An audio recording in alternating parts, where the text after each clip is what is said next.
අපි ආවේ මාතලේ ඉඳලා මේ මගේ අම්මගේ දකුණු අතයි දකුණු අගලයි වැඩ කරන්නේ නැතුව ගිය මාසේ 29 වෙනිදා. ඊට පස්සේ අපි ගොඩක් වෙදකම් කරා.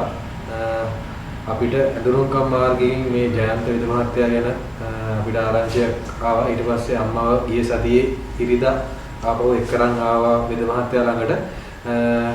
වෙද මහත්තයා අම්මව නිරීක්ෂණය කරලා කිව්වා මෙයාව සතියෙන් සුවපත් කරනවා කියලා. ඒ වගේම අම්මට තිබ්බටත් වැඩිය හොඳ ගතියක් තියෙනවා. දැන් අම්මා තනියෙන්ම ඇවිදිනවා. එතකොට එයා අත්පය උස්සනවා. ඒ වෙද මහත්තයා කරපු ප්‍රතිකාරවලට අද මේ ඇවිල්ලා දෙවෙනි දවසේ ගොඩක් සුවයක් තියෙනවා අම්මට. ඉතින් එතුමාට පින් සිද්ධ වෙනවා මේ කරන සත්කාරයට.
Ayo,